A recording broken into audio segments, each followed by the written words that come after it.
भ्यो नमः हरि ओम शुक्लांबरधरं विष्णुं शशिवर्णं चतुर्भुजं प्रसन्नवदनं ध्यायेत् सर्वविघ्नोपशान्तये अगजाननपद्मार्कं गजाननमहर्निशम् अनेकदन्तभक्तानाम् एकदन्तमुपास्महे। रामाय रामभद्राय रामचन्द्राय वेदसे रघुनाथाय नाथाय सीताय पतये नमः। जानकी रामपट्टाभिराम श्रीराम राम रत्नः ಶ್ರೀಮದ್ಮಹಾರಾಮಚಂದ್ರಸ್ವಾಮಿನೇ ನಮಃ। ಬ್ರಹ್ಮರ್ಷಿ ಆನಂದ ಸಿದ್ಧಿಪೀಠದಲ್ಲಿ ತಾವೆಲ್ಲರೂ ಇದ್ದೀರಿ। ಸಮಸ್ತ ವೀಕ್ಷಕ ಬಂಧುಗಳೇ, ಯುಗಾದಿ ಹಬ್ಬದ ಶುಭಾಶಯಗಳನ್ನು ತಮ್ಮೆಲ್ಲರಿಗೂ ತಿಳಿಸ್ತಾ, ಬ್ರಹ್ಮರ್ಷಿ ಆನಂದ ಸಿದ್ಧಿಪೀಠದಿಂದ ಇವತ್ತು ನಾನು ನಿಮ್ಮೊಂದಿಗೆ, ಯಾಕೆಂದರೆ ಇಂತಹ ಒಂದು ವಿಶೇಷವಾಗಿರತಕ್ಕಂಥ ಕಾರ್ಯಕ್ರಮ ಪ್ರತಿಯೊಬ್ಬರಿಗೂ ಸಂತಸ ಸಂಭ್ರಮ। ನಾಡಿನೆಲ್ಲೆಡೆ ಇವತ್ತಿನ ದಿವಸ ಯುಗಾದಿ ಹಬ್ಬವನ್ನು ಬಹಳ ಅರ್ಥಪೂರ್ಣವಾಗಿ ಆಚರಣೆ ಮಾಡ್ತಾರೆ। ಯುಗಾದಿ ಅಂದರೆ ಯುಗದ ಆದಿ ಅಂತ। ಯುಗದ ಆದಿ ಅಂದರೆ ಯುಗದ ಆದಿ ಪ್ರಾರಂಭದ ದಿನ, ಅಂದರೆ ಯುಗ ಪ್ರಾರಂಭವಾದಂಥ ದಿನ। ಪ್ರತಿಯೊಂದು ಬ್ರಹ್ಮನ ಕಲ್ಪನೆಗಳಲ್ಲಿ ಈ ಸೃಷ್ಟಿ ಸ್ಥಿತಿ ಲಯ ಎಲ್ಲವೂ ಬಹಳ ವಿಶೇಷವಾಗಿರ್ತಕ್ಕಂಥದ್ದು। ಬ್ರಹ್ಮ ಹೊಸ ಪರಿಚಯವನ್ನು, ಹೊಸದಾದಂಥ ಲೆಕ್ಕವನ್ನು ಬರೀತಕ್ಕಂಥ ದಿನ। ಒಟ್ಟಾರೆ ಹೇಳಬೇಕಂದ್ರೆ ಯುಗಾದಿ ಯುಗದ ಆದಿ, ಯುಗಕ್ಕೆ ಆದಿ ಅಂದರೆ ಪ್ರಾರಂಭದ ದಿನ। ಈ ಶುಭ ಮುಹೂರ್ತದಲ್ಲಿ ತಮ್ಮೆಲ್ಲರಿಗೂ ಶುಭಾಶಯಗಳು। ಸಮಸ್ತ ವೀಕ್ಷಕ ಬಂಧುಗಳಿಗೂ ಹಾಗೂ ಎಲ್ಲ ಸಿಬ್ಬಂದಿ ವರ್ಗಕ್ಕೂ ಸಹಿತ ಯುಗಾದಿ ಹಬ್ಬದ ಶುಭಾಶಯಗಳನ್ನು ಹೇಳ್ತಾ, ಯುಗಾದಿ ಆಚರಣೆ ನಮ್ಮ ಭಾರತ ದೇಶದಲ್ಲಿ ಬಹಳ ಅರ್ಥಪೂರ್ಣವಾಗಿದೆ। ಯುಗಾದಿಯ ಸಂಭ್ರಮ ಎಲ್ಲ ಕಡೆ ಮನೆ ಮಾಡಿದೆ। ಆದರೆ ಈ ವರ್ಷದ ಯುಗಾದಿ ಒಂದಿಷ್ಟು ಜನಕ್ಕೆ ಕಣ್ಣೀರು ತರಿಸಿದೆ। ಆದರೂ ಯುಗಾದಿಗೂ ಹಿಂದೆ ಶುರುವಾದಂತಹ ಈ ಸಮಸ್ಯೆಗಳು ಯುಗಾದಿ ಆದ ನಂತರ ಬರ್ತಕ್ಕಂತಹ ಇನ್ನು ಮುಂಬರ್ತಕ್ಕಂಥ ದಿನಗಳಲ್ಲಿ ಆದಷ್ಟು ಈ ಸಮಸ್ಯೆಗಳಿಗೊಂದು ತಿಲಾಂಜಲಿ ಇಡೋಣ। ಯುಗಾದಿ ಆದ ನಂತರ ಬರ್ತಕ್ಕಂತಹ ಒಂದೊಂದು ದಿನವೂ ಸಹಿತ ಅರ್ಥಪೂರ್ಣವಾಗಿರಲಿ। ಸೃಷ್ಟಿ ಸ್ಥಿತಿ ಲಯ ಎಲ್ಲವೂ ಸಹಿತ ಅವನ ಅಧೀನ। ಹಾಗಾಗಿ ಸಮಸ್ಯೆ ಬರಲಿ, ಸುಖ ಸಂತೋಷ ಇರಲಿ, ಎಲ್ಲಕ್ಕೂ ನೀನೇ ತಂದೆ ಕಾರಣ ಅಂತ ಹೇಳಬೇಕು। ವೆಂಕಟೇಶೋ ವಾಸುದೇವೋ ಪ್ರದ್ಯುಮ್ನೋ ಅವಿತ ವಿಕ್ರಮ ಸಂಕರ್ಷಣ ಅನಿರುದ್ಧಶ್ಚ ಶೇಷಾದ್ರಿ ಪತಿರೇವಚ। ಗೋವಿಂದ ಗೋವಿಂದ, ಆ ಗೋವಿಂದನ ನಾಮಸ್ಮರಣೆ ಒಂದು ಬಿಟ್ಟರೆ ಮತ್ತೇನು ಗೊತ್ತು ನಮಗೆ। ಅದರಿಂದ ನಾವು ಸಾಧ್ಯವಾದಷ್ಟು ಪ್ರತಿಯೊಬ್ಬರು ಸಹಿತ ಈ ಸೃಷ್ಟಿನಲ್ಲಿ ವಾಸ ಮಾಡ್ತಕ್ಕಂಥ ಪ್ರತಿಯೊಬ್ಬರು ಒಂದು ಅಗೋಚರವಾಗಿರ್ತಕ್ಕಂಥ ಶಕ್ತಿ ಇದೆ ಅಂತ ನಂಬಿರ್ತಕ್ಕಂಥವ್ರು ನಾವು। ಜೊತೆಗೆ ಹೊಸ ವರ್ಷ ಯುಗಾದಿ, ಹೊಸ ವರ್ಷ, ಈ ಹೊಸ ವರ್ಷ ಹೊಸತನ್ನು ತರ್ತಕ್ಕಂಥದ್ದು। ಹೊಸತನ್ನು ತರುವಂತಹ ಈ ಶುಭ ಸಂದರ್ಭದಲ್ಲಿ ನಿಮ್ಮೆಲ್ಲರಿಗೂ ಸಹಿತ ಶ್ರೇಯಸ್ಸುಂಟಾಗಲಿ, ಪ್ರತಿಯೊಬ್ಬರಿಗೂ ಸಹಿತ ಯಶಸ್ಸಿರಲಿ, ಯಶಸ್ಸಿನ ಹಾದಿಯಲ್ಲಿ ನಾವು ನೀವೆಲ್ಲರೂ ಸಹಿತ ಕಳೆಯೋಣ। ಹೀಗೆ ಈ ವರ್ಷದ ಯುಗಾದಿ ಹಬ್ಬ ಒಂದಷ್ಟು ಜನಕ್ಕೆ ಸಂತಸ ಸಂಭ್ರಮ ಇದೆ, ಮತ್ತಷ್ಟು ಜನಕ್ಕೆ ಕಣ್ಣೀರು ಹಾಕಿಸ್ತಾ ಇದೆ। ಏನೇ ಆದರೂ ಪ್ರತಿಯೊಬ್ಬರು ಸಹಿತ ಸೃಷ್ಟಿಯಲ್ಲಿ ಅಧಿದೇವತೆಯಾದಂಥ ವನದುರ್ಗೆಯನ್ನು, ಮಹಾಲಕ್ಷ್ಮೀನಾರಾಯಣನ, ಲಕ್ಷ್ಮೀ ವೆಂಕಟೇಶ್ವರನ, ಸಾಂಬ ಸದಾಶಿವನ್ನ ಎಲ್ಲರೂ ಪ್ರಾರ್ಥನೆ ಮಾಡಬೇಕು। ಆ ಪ್ರಾರ್ಥನೆಯಿಂದ ಮಾತ್ರ ಸಾಧ್ಯ ಪ್ರತಿಯೊಬ್ಬರು ಸಹಿತ ಈ ಸೃಷ್ಟಿನಲ್ಲಿ ಸುಖ ಸಂತೋಷ ನೆಮ್ಮದಿಯಿಂದ ಇರತಕ್ಕಂಥದ್ದು। ಈಗಾಗಲೇ ಬಿಸಿಲಿನ ಧಗೆ ಸಾಕಷ್ಟು ಇದೆ। ಈ ಬಿಸಿಲಿನ ಧಗೆ ಜಾಸ್ತಿ ಆದ್ದರಿಂದ ಈ ಪ್ರಕೃತಿ ಮಾತೆ ಸಹಿತ ಎಲ್ಲೋ ಒಂದು ಕಡೆ ಮುನಿದಿದ್ದಾಳೇನೋ, ಮನಸ್ಸು ತೋರಿಸ್ತಿದ್ದಾಳೇನೋ ಎಂಬಂಥ ರೀತಿ ಪ್ರತಿಯೊಬ್ಬರಿಗೂ ಸಹಿತ ಭಾಸವಾಗ್ತಾ ಇದೆ। ಆದರೂ ಈ ಸೃಷ್ಟಿ ಸ್ಥಿತಿ ಲಯ ಎಲ್ಲವೂ ಅವನ ಅಧೀನವೇ। ಹಾಗಾಗಿ ಪ್ರತಿಯೊಬ್ಬರು ಸಹಿತ ಪ್ರಾರ್ಥನೆ ಸಲ್ಲಿಸಬೇಕು। ಆ ಪ್ರಾರ್ಥನೆಯಿಂದ ಮಾತ್ರ ಸಾಧ್ಯ ಈ ವರ್ಷದ ವಿಶೇಷವಾಗಿರ್ತಕ್ಕಂಥ ಶುಭ ಸನ್ನಿವೇಶ। ಸಂವತ್ಸರದಲ್ಲಿ ಸಮಸ್ತರಿಗೂ ಸಕಲರಿಗೂ ಸಹಿತ ಸನ್ಮಂಗಳ ಉಂಟಾಗಬೇಕು। ಜೊತೆಗೆ ಭಗವಂತನ ಪ್ರಾರ್ಥನೆ ಬೇಕು। ಎಲ್ಲೆಲ್ಲೂ ಸಹಿತ ಅಲ್ಲೋಲ ಕಲ್ಲೋಲವಾಗ್ಬಿಟ್ಟಿದೆ। ಏನೇ ಆದರೂ ಭಗವಂತ ಕಣ್ ತೆಗೆದು ನೋಡಿದ್ರೆ ಯಾವುದೂ ಅಸಾಧ್ಯವಲ್ಲ। ಆದರೆ ನಂಬಬೇಕು। ಆ ನಂಬಿಕೆ ಇದೆಯಲ್ಲ, ಅದು ಬಹಳ ಮುಖ್ಯವಾಗಿರ್ತಕ್ಕಂಥದ್ದು। ನಂಬಿದ್ರೆ ಯಾವತ್ತೂ ಕೈ ಬಿಡೋದಿಲ್ಲ ಭಗವಂತ। ಅದರಿಂದ ಸೃಷ್ಟಿ ಸ್ಥಿತಿ ಲಯ ಪ್ರತಿಯೊಬ್ಬರು ಸಹಿತ ಅವನ ಅಧೀನದಲ್ಲಿ ನಾವಿದ್ದೇವೆ। ಈ ಸುಂದರವಾದಂಥ ಪ್ರಕೃತಿಯಲ್ಲೂ ಸಹಿತ ಪ್ರಕೃತಿಯಲ್ಲಿರ್ತಕ್ಕಂಥ ಜಲಚರಗಳು, ಪ್ರಾಣಿ ಪಕ್ಷಿಗಳು, ದನಕರುಗಳು ಎಲ್ಲರೂ ಸಹಿತ ಸರಿಸಮಾನವಾದಂಥ ಬದುಕನ್ನು ಸಾಗಿಸಬೇಕು।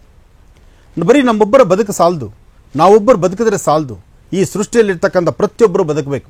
ಆ ಪ್ರತಿಯೊಬ್ಬರು ಪ್ರತಿಯೊಂದು ಜೀವರಾಶಿಗಳು ಸಹಿತ ಬದುಕಲಿಕ್ಕಾಗಿ ಆ ಮನುಷ್ಯನ ಮನುಷ್ಯತ್ವದ ಗುಣ ಬೇಕು। ಅದಕ್ಕಾಗಿ ಈ ಒಂದು ಹೊಸ ವರ್ಷದ ಶುಭ ಸನ್ನಿವೇಶದಲ್ಲಿ ಪ್ರತಿಯೊಬ್ಬರು ಸಹಿತ ಅರ್ಥ ಮಾಡಿಕೊಂಡು ಇನ್ನು ಮುಂದೆ ಬರ್ತಕ್ಕಂಥ ದಿನಗಳಲ್ಲಾದರೂ ಹಾಕುವ ಪ್ರತಿಯೊಂದು ಹೆಜ್ಜೆಯು ಸಹಿತ ಜೋಪಾನ ಇರಬೇಕು। ನಮ್ಮಂತೆ ಪ್ರಾಣಿ ಪಕ್ಷಿಗಳು ದನಕರುಗಳು ಸಹಿತ ಬದುಕಲಿ ಎಂಬತಕ್ಕಂಥ ಮನಸ್ಸು ಸಂಕಲ್ಪ ಇರಬೇಕು।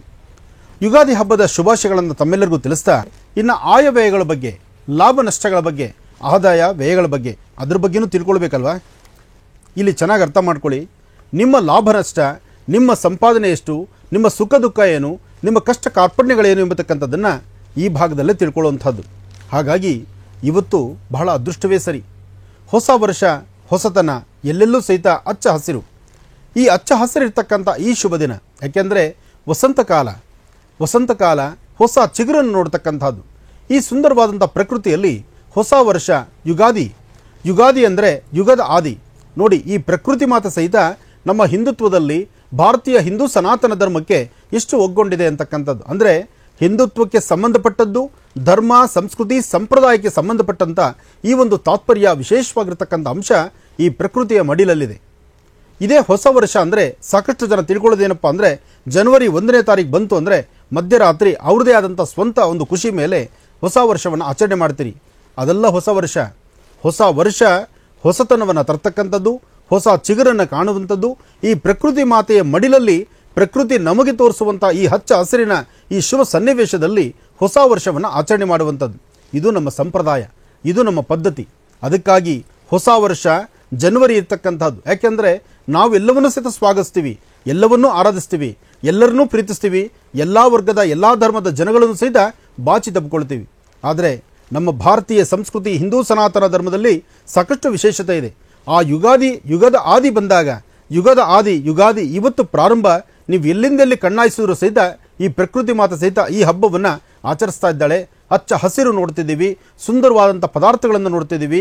ಎಲ್ಲೆಂದೆಲ್ಲಿ ನೋಡಿದ್ರು ಸಹಿತ ಗಿಣಿಗಳಿಂದ ಹಿಡಿದು ಕೋಗಿಲೆ ತನಕ ತನ್ನ ಸ್ವರ ಮಾಧುರ್ಯವನ್ನು ಅಚ್ಚುಕಟ್ಟಾಗಿ ಹೇಳುವಂಥ ರೀತಿ ಇದೆ. ಇಷ್ಟೆಲ್ಲ ವೈಶಿಷ್ಟ್ಯತೆ ಇರತಕ್ಕಂತಹ ಯುಗಾದಿ ಹಬ್ಬ ಎಷ್ಟು ಅರ್ಥಪೂರ್ಣ. ಹಾಗೆ ಯುಗಾದಿ ಹಬ್ಬದಲ್ಲಿ ಆಚರಿಸುವಂತಹದ್ದು ಮನೆಯಲ್ಲಿ ದೇವತಾರ್ಚನೆ, ಜೊತೆಗೆ ಮನೆಗೆ ಸಣ್ಣ ಮಕ್ಕಳಿಂದ ಹಿಡಿದು ವಯಸ್ಸಾಗಿರ್ತಕ್ಕಂತಹ ವೃದ್ಧರವರೆಗೂ ಪ್ರತಿಯೊಬ್ಬರು ಸಹಿತ ತಲೆಗೆ ಎಣ್ಣೆ ನೀರು ಸ್ನಾನ ಮಾಡುವಂತಹದ್ದು. ಇವತ್ತು ಮೈತುಂಬ ಎಣ್ಣೆ ಹಚ್ಕೊಂಡು ಸ್ನಾನ ಮಾಡ್ತಾರೆ. ಯುಗಾದಿ ಹಬ್ಬ ಬಂತು ಅಂದರೆ ಸಡಗರ ಸಂಭ್ರಮದಿಂದ ಇರ್ತಾರೆ. ಎಂತಹ ಕಡುಬಡವಾದರೂ ಸಹಿತ ತನ್ನ ಮಕ್ಕಳನ್ನು ತನ್ನ ಮನೆಯಲ್ಲೇ ಇಟ್ಕೊಳ್ಬೇಕು ಅಂತ ಅಪೇಕ್ಷೆ ಪಡ್ತಾನೆ. ಹಾಗೆ ನಾವು ನೀವೆಲ್ಲರೂ ಸಹಿತ ಇತ್ತೀಚಿನ ದಿನಗಳಲ್ಲಿ ಯಾವುದೇ ಒಂದು ಹಬ್ಬ ಹರಿದಿನ ಅಂತ ಬಂದರೂ ಮನೇಲಿರ್ತಕ್ಕಂಥ ತಾಯಂದರು ಅಂದರೆ ನೀವು ಅಡುಗೆ ಮನೆಯಲ್ಲಿ ಮಾಡೋದಿಲ್ಲ, ಎಲ್ಲೋ ಮಾಡಿರ್ತಕ್ಕಂಥ ಅಡುಗೆಗೆ ಸಾಲುಗಟ್ಟಿ ಊಟಕ್ಕೆ ಹೋಗ್ತೀವಿ. ಅದು ಮಹಾಪರಾಧ.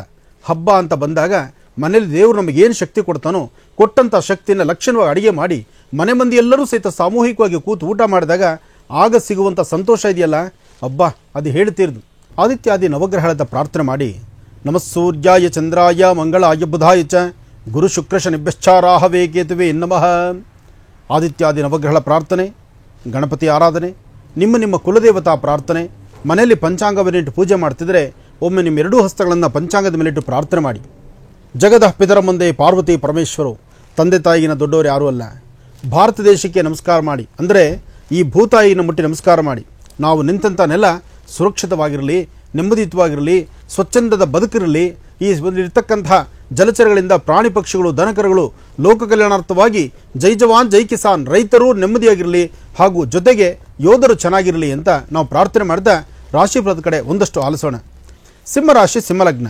ಸಿಂಹರಾಶಿ ಸಿಂಹಲಗ್ನದಕ್ಕೆ ಇತ್ತೀಚಿನ ದಿನಗಳಲ್ಲಿ ಬಂದಂತಹ ಒಂದಷ್ಟು ಫಲಗಳು, ಮುಂಬರತಕ್ಕಂತಹ ದಿನಗಳಲ್ಲಿ ಬರುವಂಥ ಫಲ. ಒಟ್ಟಾರೆ ಹೇಳಬೇಕಂದ್ರೆ ಆರ್ಥಿಕ ಸಂಕಷ್ಟ, ಬಹಳಷ್ಟು ಅಭಿವೃದ್ಧಿ ಇದೆ. ಆರ್ಥಿಕ ಮಾಸ ಅಂದರೆ ನೀವು ಕಾರ್ತಿಕ ಮಾಸ ಕಳೆದರೂ ಆರ್ಥಿಕ ಪರಿಸ್ಥಿತಿ ಮತ್ತಷ್ಟು ಅಭಿವೃದ್ಧಿ ತಂದುಕೊಳ್ತೀರಿ. ನಿಮ್ಮಲ್ಲಿ ವರ್ಚಸ್ಸು ತೇಜಸ್ಸನ್ನು ಶಾಸ್ತ್ರಬದ್ಧವಾಗಿ ಇಟ್ಕೊಳ್ತಕ್ಕಂಥದ್ದು, ವ್ಯಾಪಾರ ವ್ಯವಹಾರಗಳ ಬಗ್ಗೆ ಚಿಂತನೆ ಮಾಡ್ತಕ್ಕಂಥದ್ದು, ನಿಮ್ಮ ಮನಸ್ಸಲ್ಲಿರ್ತಕ್ಕಂಥ ದುಃಖ ದುಮ್ಮಾನವನ್ನು ಓಡಿಸುವಂತಹದ್ದು. ಹಾಗೆ ಗುರು ಹಿರಿಯರ ಕಡೆ ನಮ್ರತೆಯಿಂದ ನಡ್ಕೊಂಡ್ರೆ ಸಿಂಹರಾಶಿಯವರು ಸಾಕಷ್ಟು ಲಾಭವನ್ನು ಕಾಣ್ತೀರಿ. ಸಿಂಹರಾಶಿ ಸಿಂಹಲಗ್ನದಲ್ಲಿರ್ತಕ್ಕಂಥವರು ದೂರಭಾರ ಪ್ರಯಾಣ ಮಾಡಬೇಕಾದ್ರೆ ಜೊತೆಯಲ್ಲಿ ಆತ್ಮೀಯರು, ಬಂಧು ಬಳಗ, ಸ್ನೇಹಿತರು, ಕುಟುಂಬದ ಸದಸ್ಯರು ಇವರೊಂದಿಗೆ ದೂರಭಾರ ಪ್ರಯಾಣ ಬೆಳೆಸ್ತಕ್ಕಂಥದ್ದು ಬಹಳ ಉತ್ತಮ. ಸಿಂಹರಾಶಿ ಸಿಂಹಲಗ್ನದಲ್ಲಿರ್ತಕ್ಕಂಥವರು ಸಾಧ್ಯವಾದಷ್ಟು ನಿಮ್ಮ ಗರ್ಜನೆ ಕಡಿಮೆ ಇರಬೇಕು, ನಾನು ನಂದು ಎಂಬತಕ್ಕಂಥದ್ದನ್ನು ದೂರ ಮಾಡಬೇಕು. ಆಗಷ್ಟೇ ಒಳ್ಳೆ ಫಲವನ್ನು ಸಿದ್ಧಿಪಡಿಸ್ಕೊಳ್ತೀರಿ. ಬುಧನ ವರ್ಚಸ್ಸಿನಿಂದ ನಿಮ್ಮ ಸ್ವಂತ ಜ್ಞಾನ ಮಹತ್ತರವಾಗಿದೆ. ದೂರಭಾರ ಪ್ರಯಾಣ, ಪುಣ್ಯಕ್ಷೇತ್ರಗಳ ದರ್ಶನ, ಜೊತೆಗೆ ತೀರ್ಥಕ್ಷೇತ್ರಗಳು ಹೋಗಿ ಬರ್ತಕ್ಕಂಥದ್ದು, ಜೊತೆಯಲ್ಲಿರ್ತಕ್ಕಂಥ ಆತ್ಮೀಯರಿಂದ ಒಳ್ಳೆ ಹೆಸರು ಮಾಡ್ತಕ್ಕಂಥದ್ದು, ನಿಮ್ಮ ಗುರು ಹಿರಿಯರು, ನಿಮ್ಮ ಮೇಲಧಿಕಾರಿಗಳಿಂದ ಪ್ರಶಂಸೆಗೀಡಾಗುವಂಥದ್ದು, ನ್ಯಾಯಬದ್ಧವಾದಂಥ ಒಳ್ಳೆಯ ಒಂದು ಅಭಿವೃದ್ಧಿಯನ್ನು ಕಾಣುವಂಥದ್ದು. ಭೂಮಿ ಬಗ್ಗೆ ಒಂದಷ್ಟು ಲಾಭ ಇದೆ. ಸಾಕಷ್ಟು ಅರ್ಥಪೂರ್ಣವಾದಂಥ ಬದುಕನ್ನೇ ಕಾಣ್ತೀರಿ. ಮನಸ್ಸಲ್ಲಿ ಮನೆಯಲ್ಲಿ ಮಾತ್ರ ಭಾಳ ಎಚ್ಚರಿಕೆಯಿಂದಿರಿ. ಯಾರೊಬ್ಬರೊಂದಿಗೆ ಮಾತಾಡಬೇಕಾದ್ರೂ ಭಾಳ ಜೋಪಾನ. ಒಂದಿಷ್ಟು ಆಲೋಚನೆ ಮಾಡಿ ಒಳ್ಳೆಯ ಸನ್ಮಾರ್ಗದತ್ತ ನಡೆದಿದೆ ಆದರೆ ಸಾಕಷ್ಟು ಲಾಭವನ್ನು ಸಿದ್ಧಿಪಡಿಸ್ಕೊಳ್ತೀರಿ. ಒಳ್ಳೆಯದಾಗಲಿ. ಹೊಸ ಉದ್ಯೋಗ, ವ್ಯವಹಾರ, ಕೆಲಸ ಕಾರ್ಯಗಳು, ಅರ್ಥಪೂರ್ಣವಾದಂಥ ಬದುಕು ಎಲ್ಲವನ್ನೂ ತಾವು ಕಾಣ್ತೀರಿ ಈ ಸಂವತ್ಸರದಲ್ಲಿ. ಶುಭವಾಗಲಿ, ಒಳ್ಳೆಯದಾಗಲಿ.